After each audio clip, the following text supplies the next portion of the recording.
This afternoon, we have the remarkable pleasure of spending an hour with Dr. maybe I should call him Professor Jacob Arlow, since the occasion for this interview is the time when he has come to Michigan to serve as the inaugural first visiting professor of the Michigan Psychoanalytic Institute. Individually, he has played an outstanding, remarkable, a crucial role in the reestablishment of psychoanalytic training in the Detroit metropolitan area, so that he is also an honorary member of the Society and the Institute. So we take, let's say, very special pleasure in this opportunity. Now, by introduction, let me say this. He is training supervising analyst of the Michigan, yes, by honorary status, but of the New York Psychoanalytic Institute. He has been president of the American. He's been chairman of the Board of Professional Standard, functioned on almost all of the working and fundamental committees of that organization, extended his interests and activities to the international. He has written not only prolifically, but profoundly. And then he is here not only because of his writings, but because of his personal capacities as a teacher, meeting with hospital residents, candidates of the Institute, here in Detroit, at Wayne University, and at the University of Michigan. So that's what brings us together on this 20th of November, 1986. And I'm going to start out by asking you something of a personal nature, but something that all of us would want to know, and that is, what brought you into the field of medicine, analysis, psychoanalysis? Give us a little bit of your background and views on that. What brought me into the practice of psychoanalysis is a rather long and complicated story, as one would expect. My major interest to begin was in the humanities. Right. And in that respect, I pursued two courses of studies simultaneously. In addition to my regular secular education, I was being trained in a modern secular program of Hebrew education. And this played a very important role throughout the time of my education until I entered medical school. Originally, I had intended to major in English at college, and as a matter of fact, had been selected for English honors beginning with the third and fourth year. But over that summer, I had what Erickson would have called a real identity crisis. The summer that I turned 18, I decided I was going to study medicine, and I fell in love with the woman whom I later married, and I had a reorientation about my religious beliefs. I no longer was a believer. So that was where my interest in medicine began. While I was interning, I met with a number of people who had been in analysis. They were the attending members of our staff in medicine, and they directed me to the thoughts of choosing psychiatry as a career. In those days, however, you know, you didn't do just psychiatry. You did neurology and psychiatry, and I undertook training in both.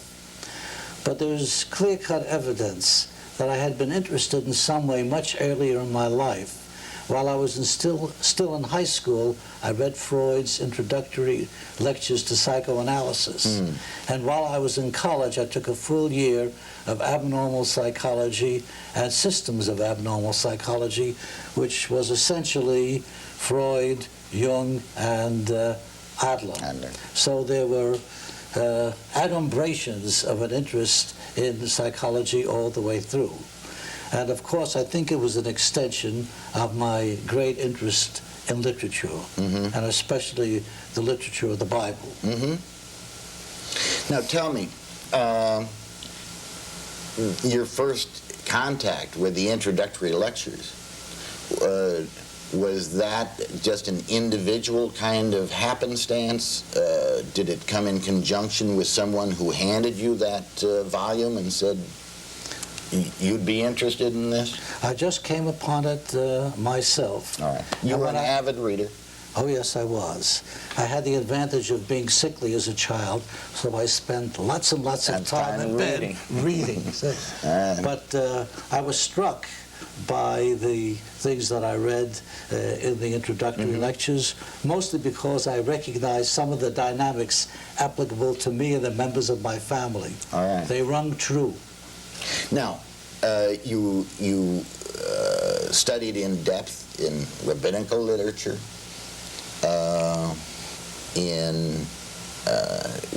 Were you intending to make a career, a religious career to begin with? Not exactly. It wasn't just rabbinical literature that I studied.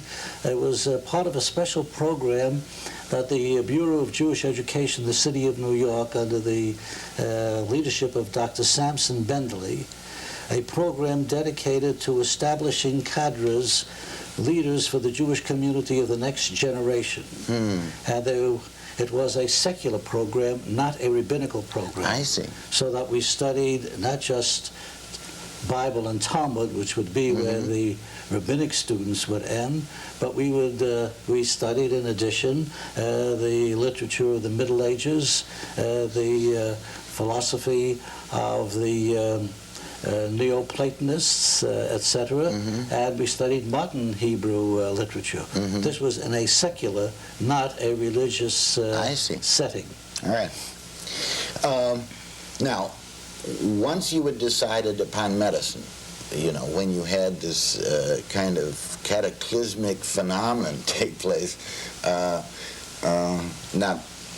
uninfluenced by your bride-to-be,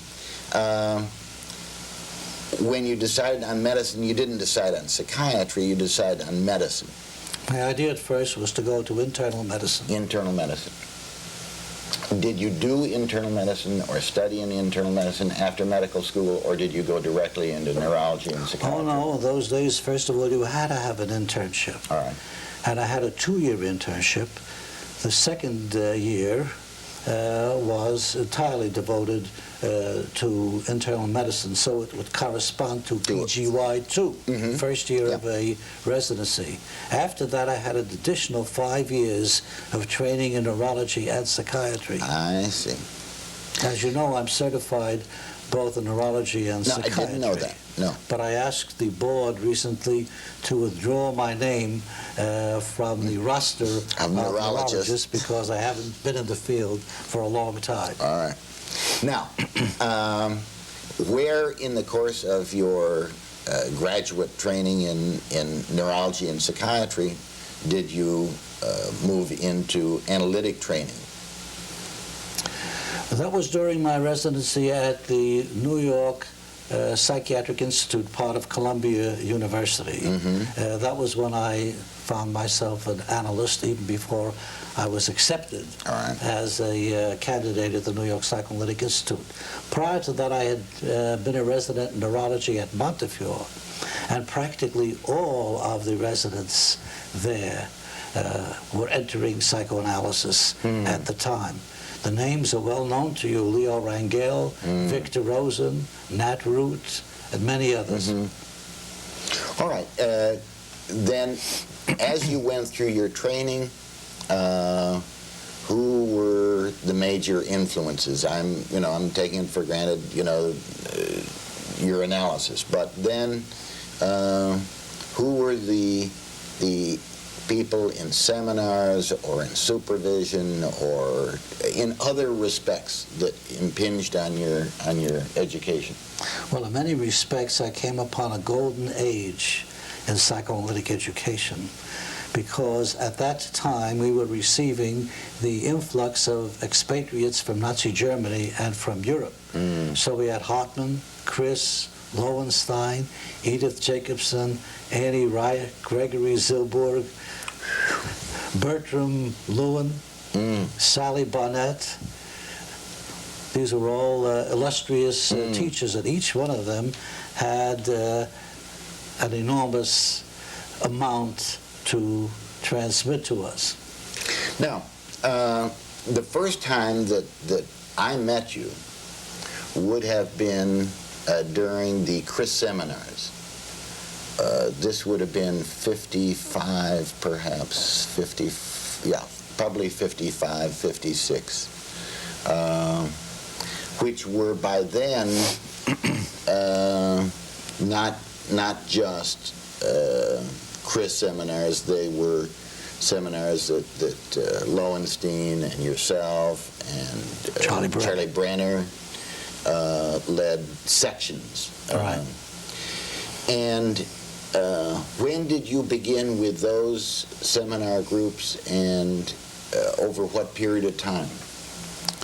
It was a few years after graduation. We had been members of the Chris study group. Nobody wanted to leave the study group. Originally, it was planned as a fifth-year postgraduate seminar.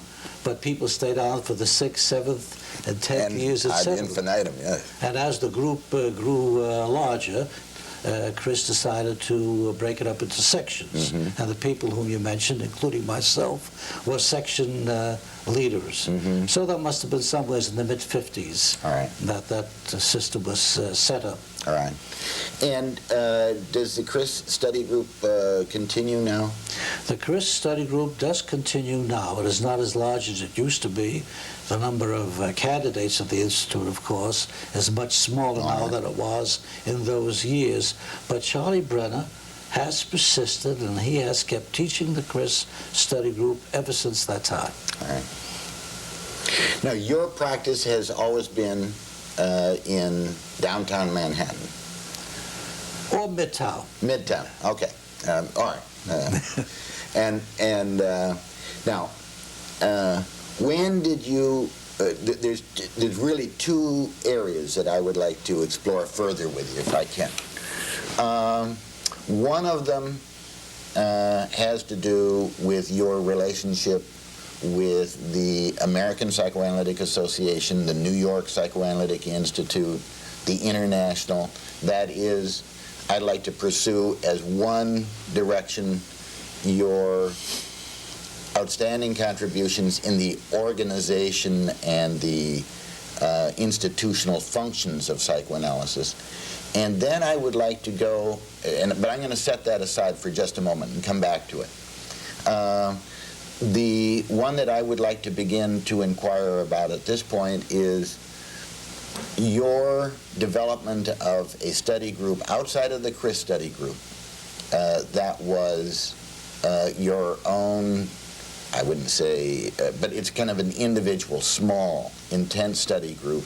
How that got underway, how it related to the productivity, and how you work together as a group, you know, issues of this sort.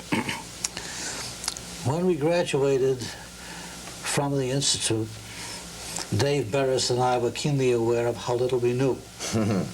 And so we decided that we would study together. We began to study together originally to prepare for our boards in neurology and psychiatry. Right.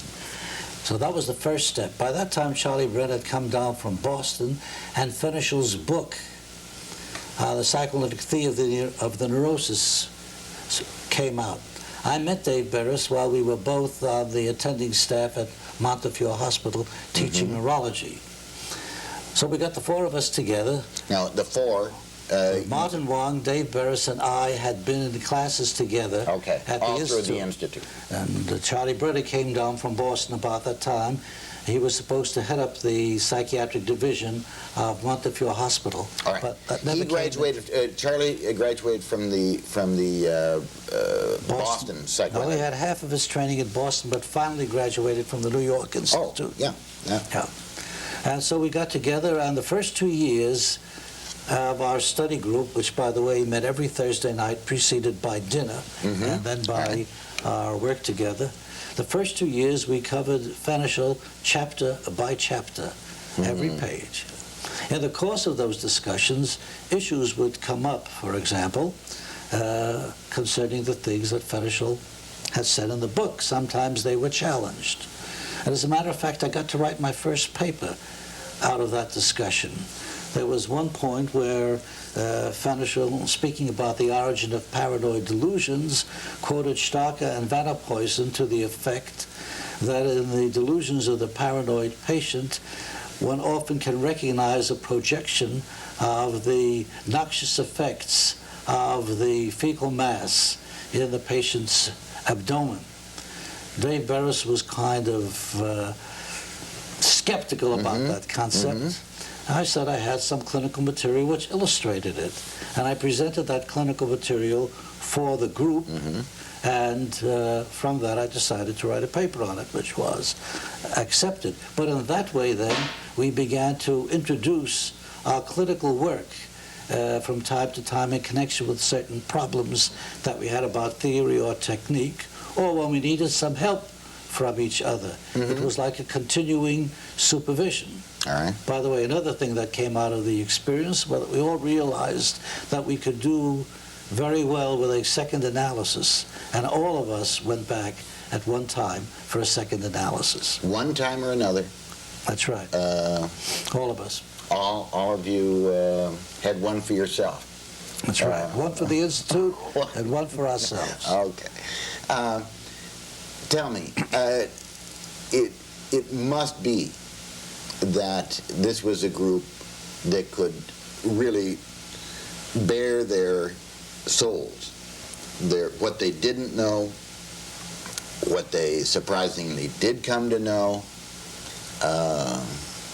and it would seem to me that there would be a very close kind of personal working chemistry that would allow, because this is a group that started shortly after graduation, really in some respects started before graduation, but became, and has continued, what, until when? Well, it continued up until about 10 years ago, I would say.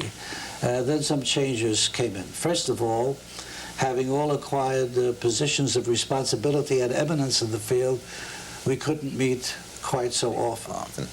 Also, we didn't quite have the strength for it as we did before.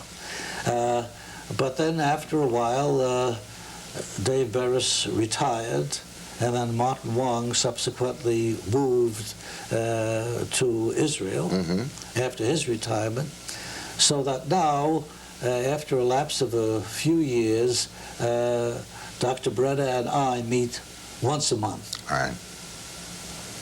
Of course, something else that happened was that as we grew weightier in responsibility and eminence, we had less time for work of this kind, and perhaps I should say maybe not as willing to be as self-revealing as we had been in the past. In the past. Now, this is a side portion of this, but I'm presuming that you rotated between each other's homes, or no. No, there were two, at the time there were two country cousins and two city cousins. Oh, all right. Charlie and I lived in the suburbs. Martin and Dave lived in the city. So for the most part, we met at the home either of one of the two, either Dr. Burris or Dr. Wong. All right. Now, you ate in, you ate out, or you mixed it up? Oh, we ate out. You ate up. You didn't impose the meals. It was enough that Tuesday nights were taken away from the family. All right. We weren't going to have the wives do the cooking as well. I don't think they would have done it. No. They might have.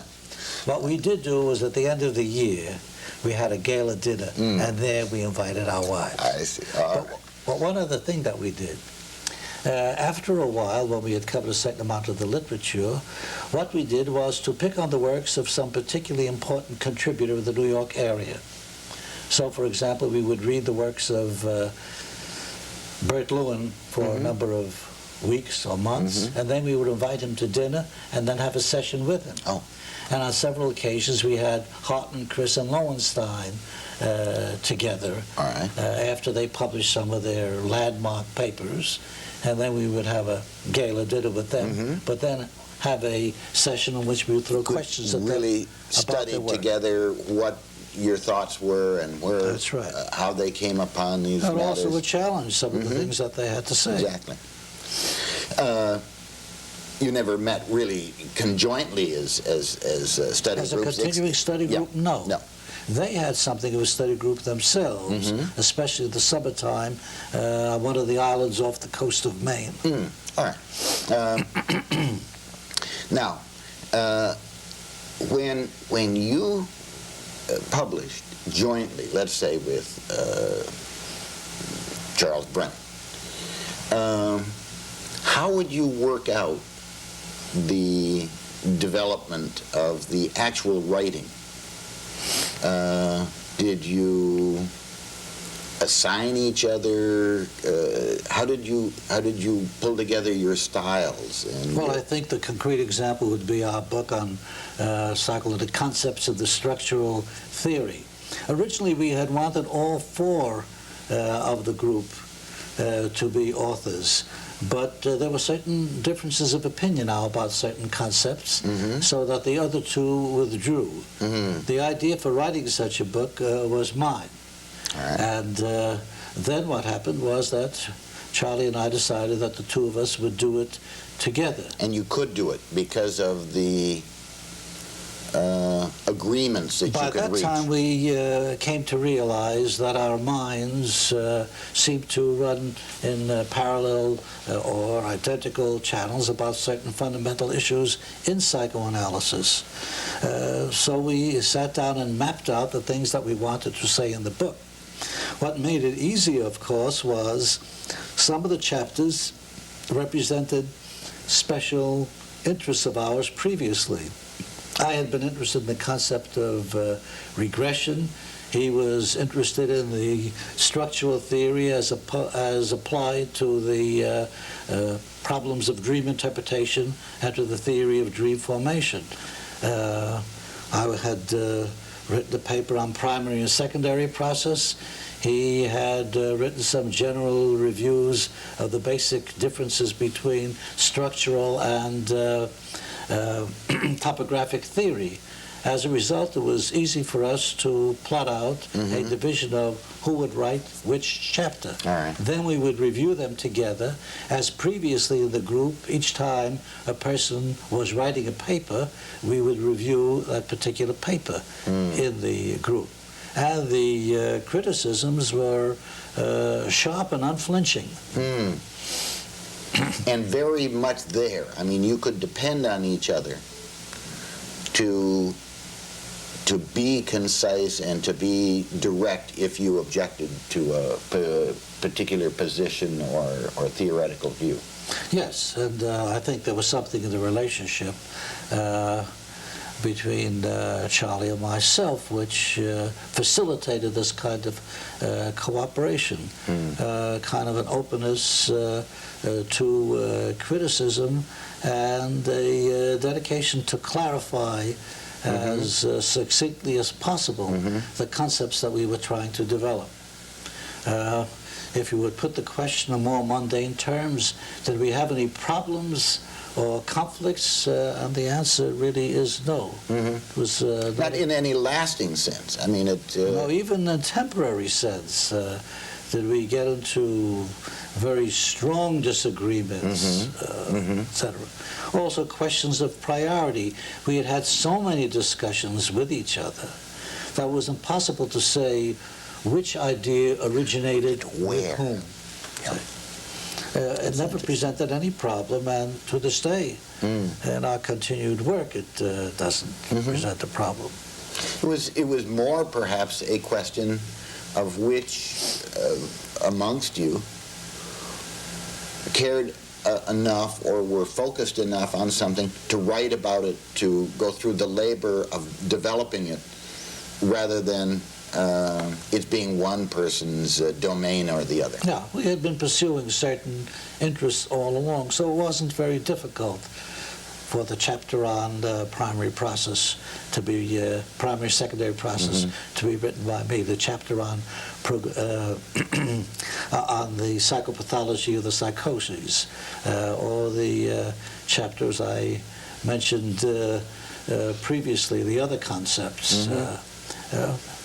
We had been working along those lines before. We knew what the other was going to say. It wasn't a problem. Now, one of the comments, I'm sure you've heard it, but from those who have known you, learned from you, there is a sense that you have an almost bibliographic knowledge of the psychoanalytic literature. Now, it may go beyond psychoanalytic literature, but many have been impressed with a remarkable ability to draw from different authors' contributions as though these are simply with you. What is your experience? You know, as a reader, you point out that as a kid you spent a lot of time recuperating, and you read a lot, and then you were, you know, into literary fields, and now you've been a literary individual in the scientific field of analysis. Personally, how do you do this? Well, first I would have to say, do I think it's true? And when I listened to you, I thought, yes, it is true, but not about me, about Charlie. He remembers. He's a bit. He remembers. But I do have a very good memory. And I was talking about you. I was not talking about him. I do have a good memory. Once I acquire something, I keep it. I often surprise people with long quotations of poetry. And it seems strange to me that that excites some kind of interest, because it seems to come naturally. I see. Which has to be a tremendous facilitating capacity for someone who is going to write on certain subjects as kind of globally as you have, as well as specifically. Well, you remember those things that are important to you, concepts that have touched you. One interesting thing that I find is very often I think of a certain idea which I ascribe to a particular author. I look back upon that paper and I find something similar there, but the particular idea was something that had been stimulated in me by that author. Exactly. And that is, as I say, the things that are important to you remain connected with the references in the literature. I know I must have done something of that sort this morning at a clinical conference. There was an example of a mother who was facilitating and encouraging unconsciously psychopathic behavior on the part of her daughter. And I told the presenter to look up Zurak, Johnson, and Kolb's paper in the American Journal of Orthopsychiatry about 40 years ago. But I've used that before and just stays. And you've seen it since. Yes. And it takes on meaning. But I think the facility to maintain, to keep within a sense of organized retrieval, that ability has to have contributed to your prolific contribution. It certainly is a help to have a good memory, but how it comes about, I can't say. That you can't tell. Let me say this. What was your writing style and interests before you went to analytic training? Oh, I was always interested in writing. In public school, I was the editor of the school paper. Oh, all right. Yeah, okay. In a club that I belonged to, I was the editor of the club magazine. Mm-hmm. I looked back upon those magazines recently in connection with the 75th anniversary of that club. And I found that I was publishing the magazine when I was 15 and a half. For heaven's sakes. I also did the typing of the two-finger typing of the mimeograph sheets. So I always did. But if you would ask me what was the greatest influence in my literary style, and there I would say it was the Bible. Because for simplicity, for lucidity, and for declarative style, there is nothing that equals it. For heaven's sake, that's interesting. And it's different when you read it in Hebrew compared to when you read it in translation.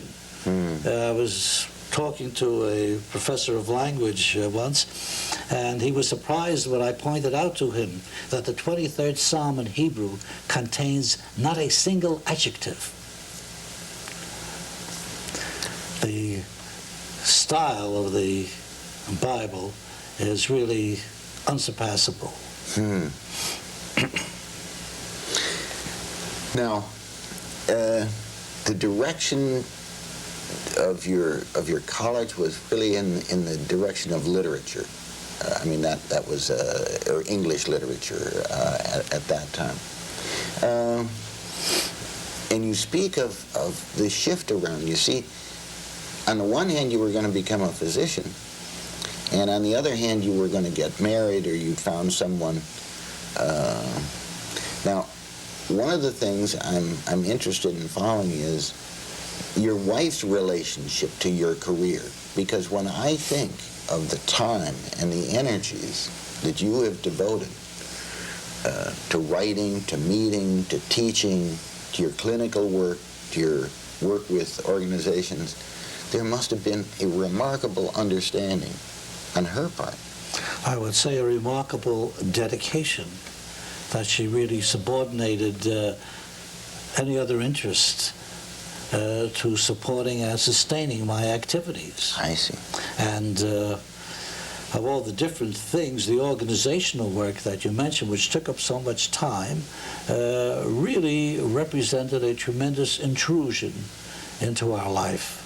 And I'm not sure that I would have done it the same way if I could do it over again. Over again, because of the extent of that intrusiveness. It's too much. Yeah. Greater than you probably ever appreciated as you get started on it. Which really gives us a chance then to go back a bit and try to figure out, how did your organizational interests and participations get underway? I think of, in terms of the Institute, the American Psychoanalytic Association, then on to the International. Well, from the objective point of view, I could say that there was a job to be done. They asked me to do it, and I did it. Subjectively, I know it must have corresponded with certain needs and really experiences of my own. There's an old adage, good work well, the reward for good work well done is more work.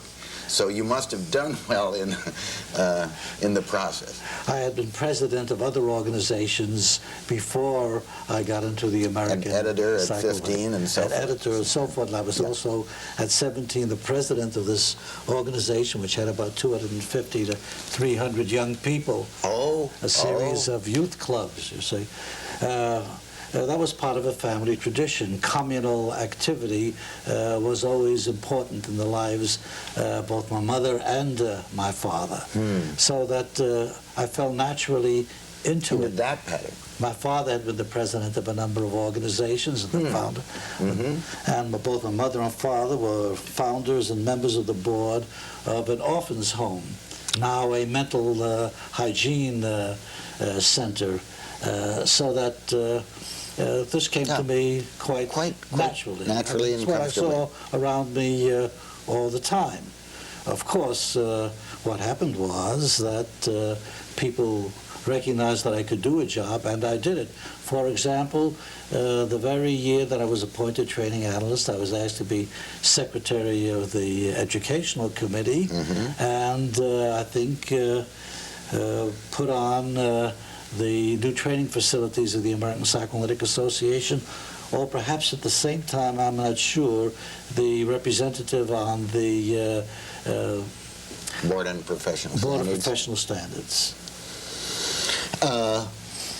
Which you became a part of increasingly, I mean, both as a representative of the Institute and then part of the committees of that board,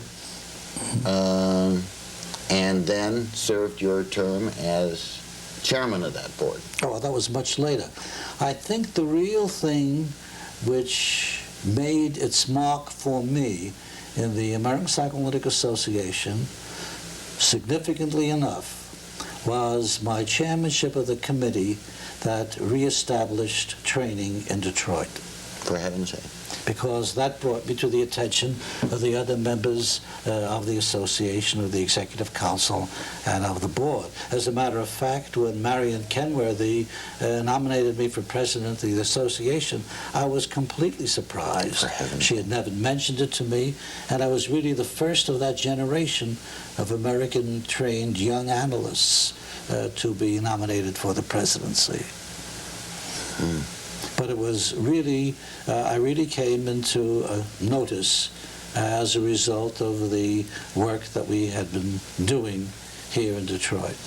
Now, the decision to undertake that task must have been a complicated one at most. It was a very simple one. I got a telephone call from Phyllis Greenacre, who said she was organizing such a committee. Would I be chairman? And I said yes. That was all there was to it. For heaven's sake. And that would have been, what, 56 perhaps? 50, I think a little bit earlier. Yeah, 55, 50, right along, right in the... 53, 54, Yeah. somewhere around Yeah. there. It took a few years, a year or two of planning before I started to come out on a regular basis to Detroit in those years. Now, and you came here on a, you have some family here. I know that Dr. Brenner now has family here. It seems to me that you either have family, you know, or did. I have a son, a daughter-in-law, and some grandchildren here. Oh, in this area. All yes. Right. Now, as a matter of fact, their first introduction to Michigan was when they accompanied me as children. I see. On the trips that I made here. And I remember some 30 years ago, as a way of financing the trips here, because neither the New York Institute nor the budding Michigan Institute could pay my way, they arranged for me to give some talks. And I went over to the University of Michigan then, just the time when the new adolescent pavilion was put up. It's now, I understand, about to be phased out. And also the time when they were building the atomic energy lab. And it wasn't finished yet, and my boys had an opportunity to put their hands into those mechanical gloves and to play with all the instruments. For heaven's sake. Now, how much that influenced them going to Michigan, I don't know. You don't know. Now, your visits here, as you say, the early part was in planning. Then you became really an integral part of the workings of this beginning organization. Sometimes the group met down in New York, sometimes one or another of you would come from New York to participate in the... Mostly I came. I was the only one who came, except on celebratory occasions when the others came. I see. But the trips from New York to Detroit were made by me. Essentially yours. And that has to have continued over several years. Yes, that was about 3 or 4 years. Yeah. Now, as you would look at it, what were the major challenges in getting an organization underway, which is a kind of an unusual circumstance since there had been previously people here, and then, you know, how did you approach it, or what do you think accounted for what I think has been considerable success in this institute? The philosophy of the program was worked out in advance very well. Ruth Loveland and Phyllis Greenacre, together with some advice from Sally Baudet, who had been chairman of the board, or chairman of some of the important committees, and I met, and really I must say I relied tremendously on these senior analysts. And the philosophy that was worked out was that we would start afresh and not get involved in any of the difficulties of the past, but make all our decisions on the basis of the integrity, the reliability, and the professional competence of the people who would serve as the core for the new institute. And in order for them to get a sense of the principles by which we operated, we had the New York Institute incorporate these people as an integral part of their education committee. All right. So that the 3 leading people with whom we started would come, one or another of them would come to our various committee meetings and to the educational committee meeting. The decisions about the status and the practices of the new institute were worked out in the committees of the New York Educational Committee and in the Educational Committee. In other words, what we did was to treat the budding Michigan Psychoanalytic Institute as an integral part of the New York Institute until it was ready to operate on its own. I see. Which really proved to be a remarkable feat, considering, you know, the complexities of the situation from which you began. May I put a little personal footnote there? When I was asked of all my organizational work, what were the ones that were most important and gave me the most satisfaction, and I would say there were 2 things. One was the reestablishment of the Michigan Psychoanalytic Institute. The other one was my participation in the centenary celebration of Freud's birth, when I was in charge of the display of Freud's work. Chicago. And now as I say it, I realize that they were both events that took place before I became president or chairman of the board. Isn't that interesting? That is interesting to put it in that kind of time frame. All right, you're saying that then your participation, your ability to solve problems, to work, you know, through this situation, in your opinion, clearly brought these qualities to the attention of others and led to more requests, more opportunities, and more responsibilities. That's my estimate of it. Yes, yeah. And that sounds extremely plausible.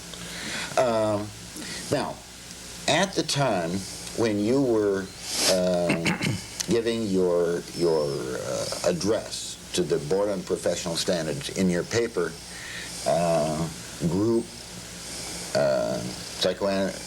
Psychology, the Analysis of the Institutes. All right. What determined you to write that paper? It was a very unhappy 3-year period that I spent as chairman of the board. It was fraught with all sorts of unnecessary conflicts, really the basis not of educational policy principles, but of personal differences. And I couldn't help but notice the factors that entered into this group phenomenon.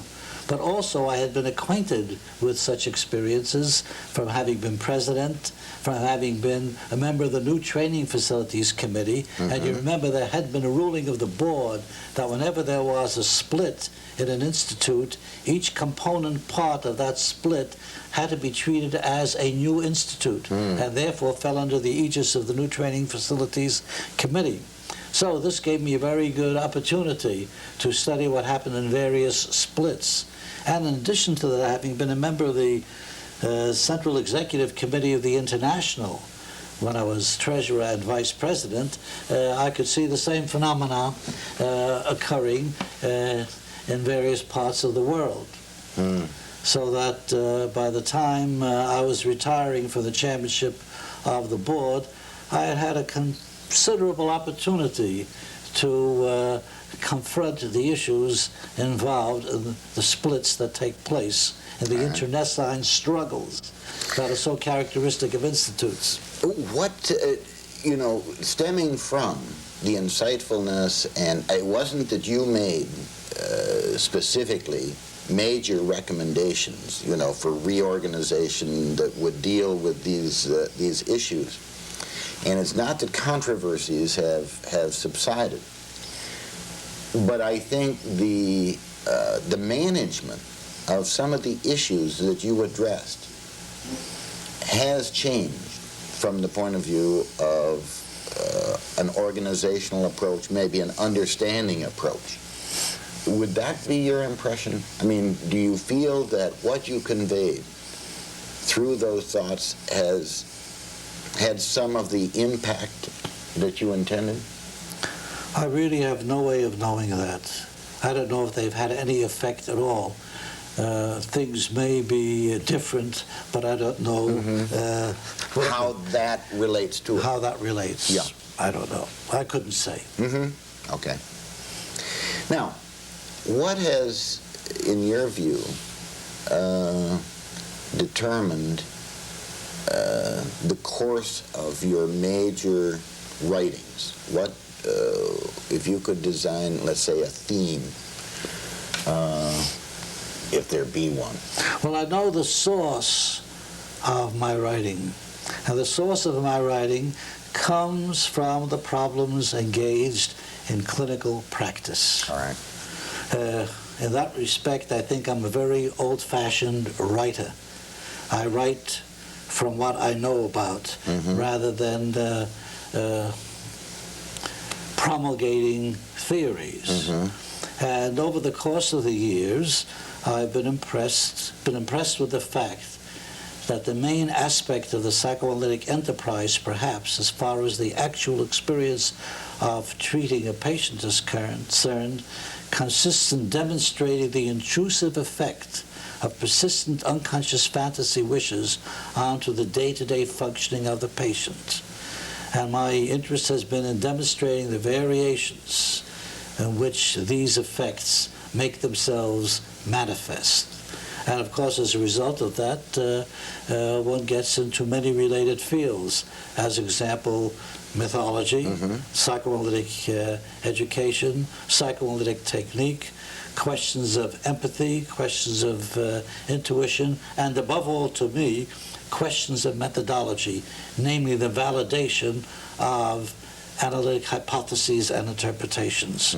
But all of this is founded, or takes its origin from the actual experience of analyzing the data within the psychoanalytic situation. From that standpoint, you would say your base of research operation is your clinical analytic work. Right.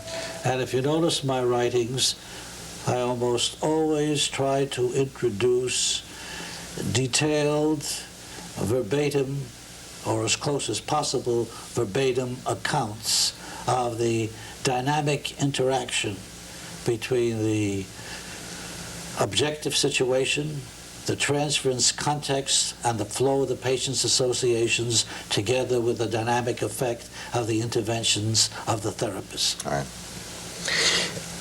And I think that one could make an almost dramatic contrast between that style and that type of presentation and much of the work of Hartman, for instance. who presented very little, there was Hardly any clinical data. hardly any clinical data, even though there's all kinds of sense that that's where it came from. Still, in all, the style is very different, and I might say, I think it would be commonly felt that the impact tends to be different. Yes, I think Hartman's problem was that he thought he was writing English, but he was writing German. His sentences are German sentences, and the thought sequences are German thought sequences for which the English reader is not prepared. Yeah. That's an interesting observation. Very valid.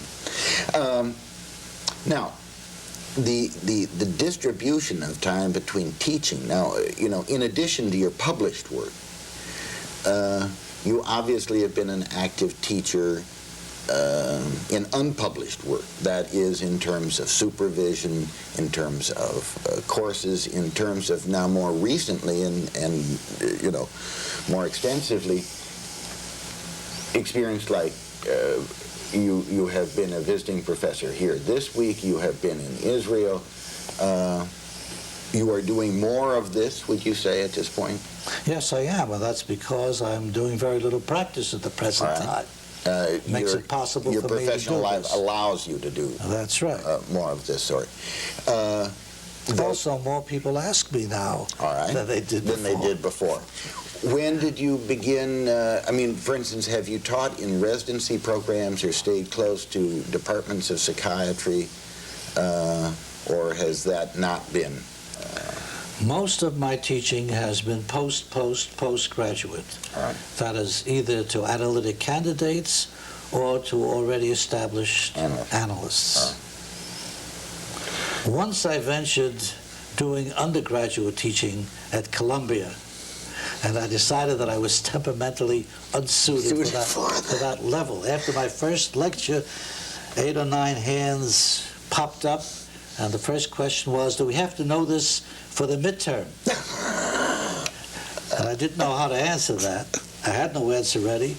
And then I said, well, what about the rest of the questions? Well, they said, we were all going to ask the same question.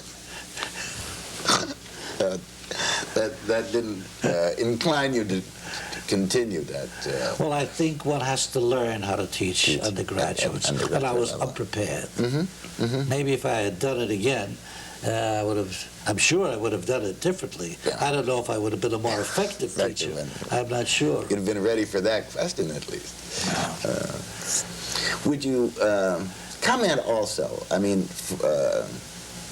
we've talked primarily now about your experience here in this country, but then beginning, in the 60s, you began to be more and more involved in the international. What has been, the thrust of your interest there, your experience there, and how do you see the way in which these two associations relate? Well, that would make another hour for this recording. The International is a very strange organization, and it reflects some basic difficulties in psychoanalysis. There are certain organizations perhaps that are outside of the framework of the American Psychoanalytic Association in the United States, whose orientation is closer to that of the leading orientation in the American as compared to some of the organizations in the International Psychoanalytic Association. I think the early spirit of psychoanalysis as a beleaguered movement in the midst of a hostile world of unbelievers has led to a strange set of compromises, so that we have within the International a cacophony of tongues. It's a polyglot organization, and I don't think that we always speak the same language. And whether or not constructive professional and scientific interchange really takes place at the meetings of the International is something that has been debated. Usually people go away with the same ideas with which they came originally. On the other hand, from the educational, from the structural point of view, the International is a very valuable instrument in fostering the spread of certain schools of psychoanalysis in different parts of the world.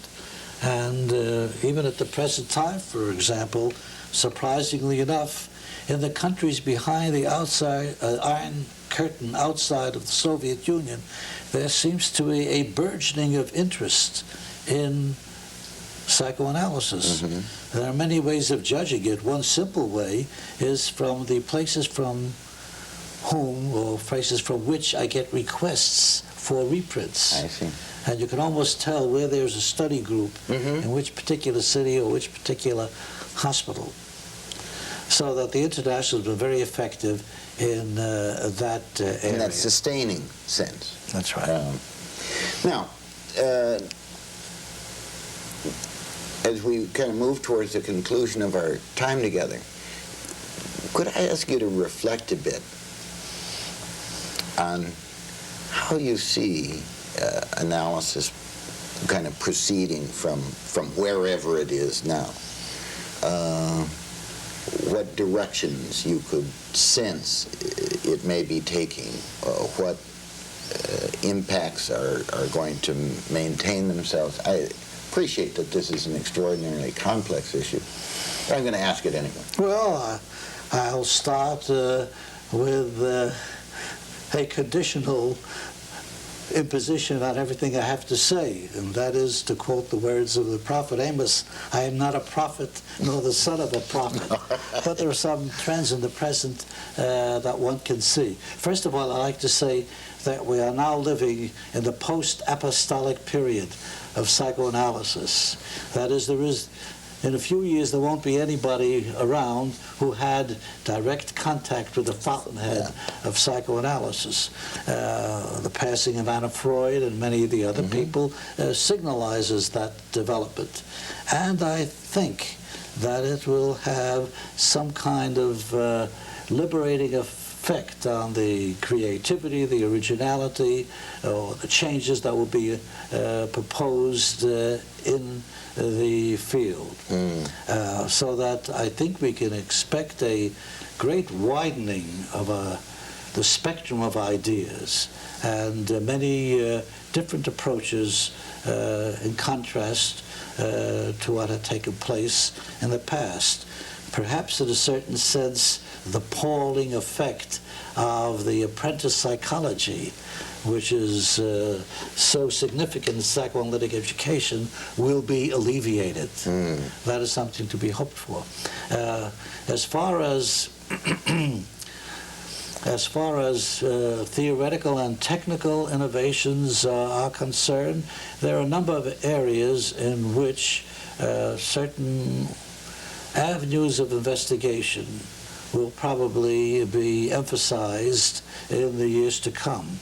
To what avail, I am not sure, but certainly the experiences of child development, the researches in the application of problems of cognitive psychology to dynamic principles, some of the underlying structures of neurobiology may suggest avenues of approach, but I don't think that they will replace psychoanalytic approaches. But you think they may be more comfortably received? I think they will. As I pointed out, one of my recent papers, for example, the work of various neurophysiologists who have been able to identify corticofugal impulses which alter the nature of incoming impulses in the central nervous system before those peripheral impulses reach their final place of registration and integration is a concept, a finding, which is completely in consonance with psychoanalytic ideas of how experience alters, let us say, the way we perceive and respond to the world about us. It gives room for the dynamic effect of experience and also for the dynamic effect of unconscious factors and mentation. So these things We may get a new project. we may get a new project. As a matter of fact, one of the people who did this work, Primram, was deeply influenced by the reading of Freud's project, even though some of his work antedated his acquaintance with Freud's project. I don't know how group psychology will be integrated into psychoanalytic training, but it may be a factor in the evolution of some psychoanalytic thought. By and large, the main emphasis at the present time, as far as new directions are concerned, seem to relate to the early object experience and to the importance of the nurturing interaction with the primary caretakers. Now, I think this is still an avenue of open investigation. I don't think the answers are in yet, but I think the research along those lines will be continuing. And above all, I think there is a burgeoning of interest in the methodology of psychoanalysis, in the way hypotheses are tested, in the way clinical interpretations are derived. And I think there may be a return to a more meticulous, thoroughgoing scrutiny of the data of observation as they emerge within the psychoanalytic situation. And perhaps in this respect, computer work may be helpful. And also, since we really deal with the signification of meaning in the analytic experience, studies in semantics and linguistics may be helpful in the future. This, so far as the main body of psychoanalytic investigation or knowledge is concerned.